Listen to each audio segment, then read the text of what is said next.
The Magician's Nephew, Chapter 3. The Wood Between the Worlds. Uncle Andrew and his study vanished instantly. Then, for a moment, everything became muddled. The next thing Diggory knew was that there was a soft, green light coming down on him from above and darkness below. He didn't seem to be standing on anything or sitting or lying. Nothing appeared to be touching him. "I believe I'm in water," said Diggory, "or underwater." This frightened him for a second, but almost at once he could feel that he was rushing upwards. Then his head suddenly came out into the air, and he found himself scrambling ashore, out onto smooth grassy ground at the edge of a pool.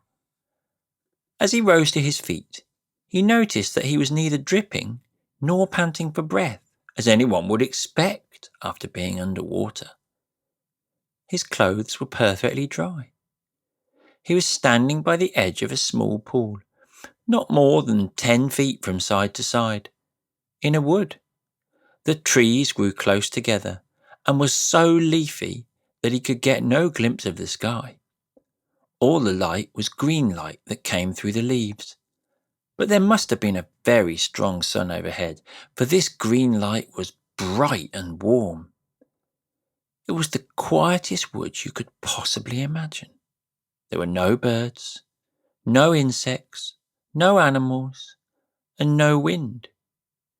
You could almost feel the trees growing. The pool he had just got out of was not the only pool.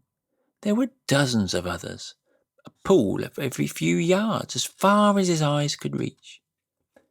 You could almost feel the trees drinking the water up with their roots. This wood was very much alive. When he tried to describe it afterwards, Diggory always said, "It was such a rich place, as rich as plum cake." The strangest thing was that almost before he had looked about him, Diggory had half forgotten how he had come there. At any rate, he was certainly not thinking about Polly or Uncle Andrew or even his mother. He was not in the least frightened or excited or curious. If anyone had asked him, "Where did you come from?" he would probably have said, "I've always been here." That was what it felt like, as if one had been in that place and never been bored, although nothing had ever happened. As he said long afterwards, it's not the sort of place where things happen. The trees go on growing, that's all. After Diggory had looked at the wood for a long time, he noticed that there was a girl lying on her back at the foot of a tree a few yards away. Her eyes were nearly shut, but not quite, as if she were just between sleeping and walking. So he looked at her for a long time and said nothing. And at last she opened her eyes and looked at him for a long time, and she also said nothing. Then she spoke in a dreamy, contented sort of voice. "I think I've seen you before," she said. "I rather think so too," said Diggory. "Have you been here long?" "Oh, always," said the girl. "At least, I don't know, a very long time." "So have I," said Diggory. "No, you haven't," she said. "I've just seen you come out of that pool." "Yes, I suppose I did," said Diggory with a puzzled air. "I'd forgotten." Then, for quite a long time, neither said any more. "Look here," said the girl presently. "I wonder, did we ever really meet before? I had a sort of idea, a sort of picture in my head of a boy and a girl like us, living somewhere quite different and doing all sorts of things. Perhaps it was only a dream." "I've had that same dream, I think," said Diggory, "about a boy and a girl living next door. Something about crawling among rafters. I remember the girl had a dirty face." "Aren't you getting it all mixed up? In my dream, it was the boy who had a dirty face. I can't remember the boy's face, said Diggory. Then he added, Hello, what's that? Why, it's a guinea pig, said the girl. And it was a fat guinea pig, nosing about in the grass. But round the middle of a guinea pig there ran a tape, and tied onto it by the tape was a bright yellow ring. Look, look, said Diggory, the ring, and look, you've got one on your finger, and so have I. The girl now sat up, really interested at last. They stared very hard at one another, trying to remember, and then at exactly the same moment she shouted out, Mr. Ketterley! And he shouted out, Uncle Andrew! And they knew who they were and began to remember the whole story. After a few minutes hard talking, they had got it straight. Diggory explained how beastly Uncle Andrew had been. What are we to do now? Said Polly. Take the guinea pig and go home? There's no hurry, said Diggory with a huge yawn. I think there is, said Polly. This place is too quiet. It's so dreamy. You're almost asleep. If we once give in to it, we shall just lie down and drowse for ever and ever. It's very nice here, said Diggory. Yes, it is, said Polly. But we've got to get back up. She stood up and began to go cautiously towards the guinea pig, but then changed her mind. We might as well leave the guinea pig, she said. It's perfectly happy here, and your uncle will only do something horrid if we take it home. I bet he would, answered Diggory. Look at the way he's treated us. By the way, how do we get home? Back into the pool, I expect. They came and stood together at the edge, looking down into the smooth water. It was full of the reflection of green leafy branches, and they made it look very deep. We haven't any bathing things, said Polly. We shan't need them, silly, said Diggory. We're going in with our clothes on. Don't you remember? It didn't wet us on the way up. Can you swim? A bit, can you? Well, not much. I don't think we shall need to swim, said Diggory. We want to go down, don't we? Neither of them much liked the idea of jumping into that pool, but neither said so to the other. They held hands and said, 1, 2, 3, go! And jumped. There was a great splash, and of course they closed their eyes, but when they opened them again, they found they were still standing, hand in hand, in the green wood, and hardly up to their ankles in water. The pool was apparently only a couple of inches deep. They splashed back onto the dry ground. What on earth's gone wrong? Said Polly in a frightened voice. But not quite so frightened as you might expect, because it is hard to feel really frightened in that wood. The place is too peaceful. Oh, I know, said Diggory. Of course they won't work. We're still wearing our yellow rings. They're for the outward journey, you know. The green ones take you home. We must change rings. Have you got pockets? Good. Put your yellow ring in your left. I've got 2 greens. Here's one for you.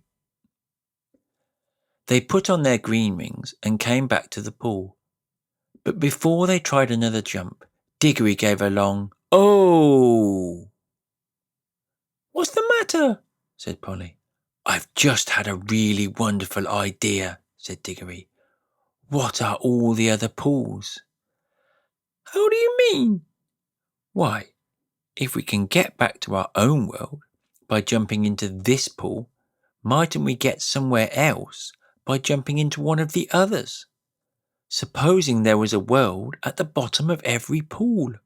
But I thought we were already in your Uncle Andrew's other world or other place or whatever he called it. Didn't you say? Oh, bother Uncle Andrew, interrupted Diggory. "I don't believe he knows anything about it. He never had the pluck to come here himself. He only talked of one other world. But suppose there were dozens?" "You mean this wood might be only one of them?" "I don't believe this wood is a world at all. I think it's just a sort of in-between place." Polly looked puzzled. "Don't you see?" said Diggory. "No, do listen. Think of our tunnel under the slates at home. It isn't a room in any of the houses. In a way, it isn't really part of any of the houses. But once you're in the tunnel, you can go along it and come into any of the houses in the row. Mightn't this wood be the same? A place that isn't in any of the worlds. But once you've found that place, you can get into all of them." "Well, even if you can," began Polly, but Diggory went on as if he hadn't heard her. "And of course, that explains everything," he said. "That's why it's so quiet and sleepy here. Nothing ever happens. Like at home, it's in the houses that people talk and do things and have meals. Nothing goes on in the in-between places, behind the walls, or above the ceilings, or under the floor, or in our own tunnel. But when you come out of our tunnel, you might find yourself in any house. I think we can get out of this place into jolly well anywhere.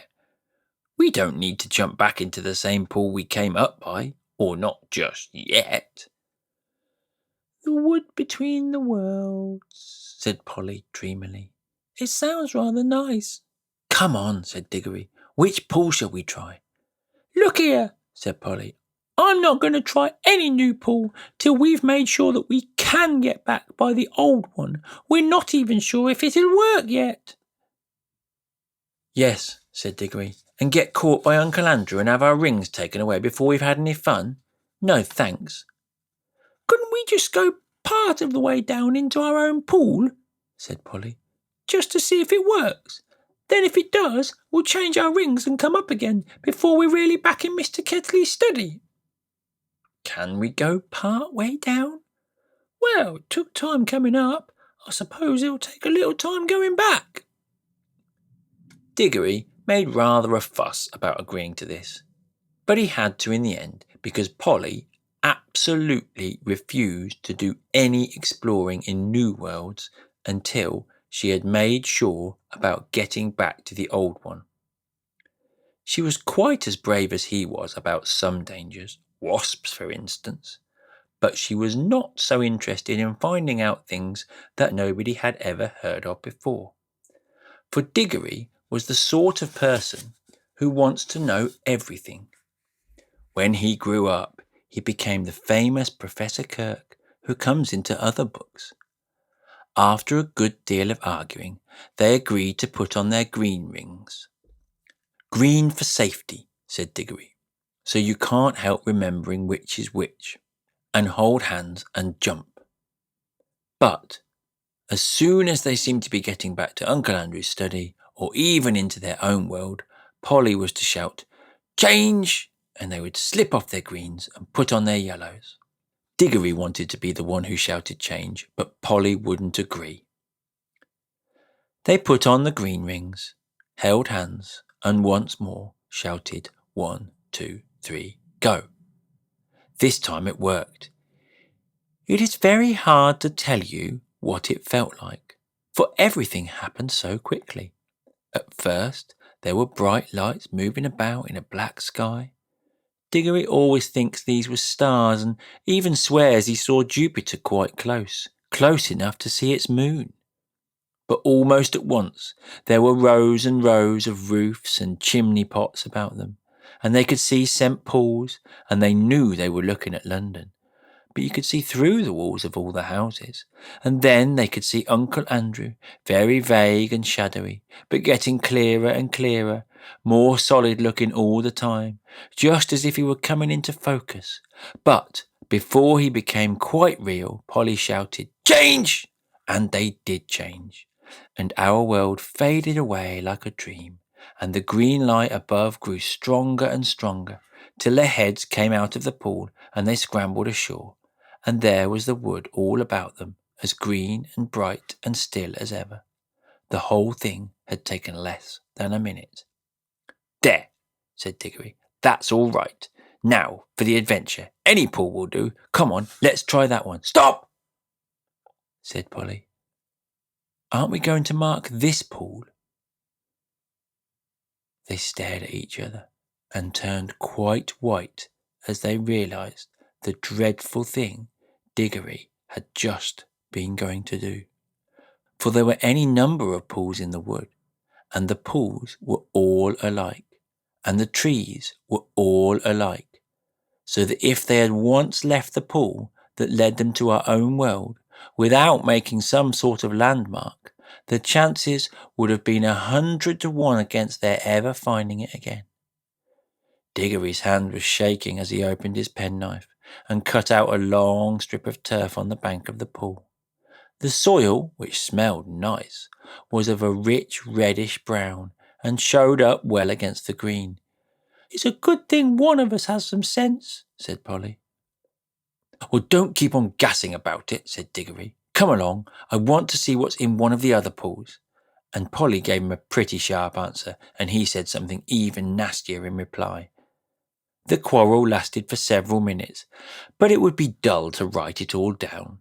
Let's skip on to the moment at which they stood with beating hearts and rather scared faces on the edge of the unknown pool, with their yellow rings on, and held hands once more and said, "1, 2, 3, go!" Splash! Once again, it hadn't worked. This pool, too, appeared to only be a puddle. Instead of reaching their new world, they only got their feet wet and splashed their legs for the second time that morning. If it was a morning, it seems to be always the same time in the wood between the worlds. "Blast and botheration!" exclaimed Diggory. "What's gone wrong now? We put on our yellow rings all right, and he said yellow for the outward journey." Now the truth was that Uncle Andrew, who knew nothing about the wood between the worlds, had quite the wrong idea about the rings. The yellow ones weren't outward rings, and the green ones weren't homeward rings, at least not in the way he thought. The stuff of which both were made had all come from the wood.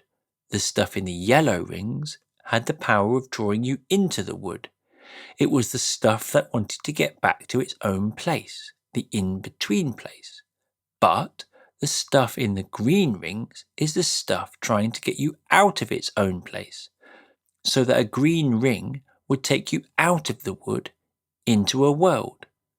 Uncle Andrew, you see, was working with things that he did not really understand. Most magicians are. Of course, Diggory did not realize the truth quite clearly either, or not till later. But when they had talked it over, they decided to try their green rings on the new pool, just to see what happened. "I'm game if you are," said Polly. But she really said this because in her heart of hearts, she now felt sure that neither kind of ring was going to work at all in the new pool, so there was nothing worse to be afraid of than another splash. I'm not quite sure that Diggory had not the same feeling. At any rate, when they had both put on their greens and come back to the edge of the water and held hands again, they were certainly a good deal more cheerful and less solemn than they had been the first time. 1, 2, 3, go, said Diggory, and they jumped. Hi there, if you've enjoyed listening to this story, click the thumbs up button and subscribe to the channel. And of course, remember to press the little bell icon. That way you can get a little reminder every time a new episode comes out. And all these things help other people find these stories too. Thanks a lot. See you next time.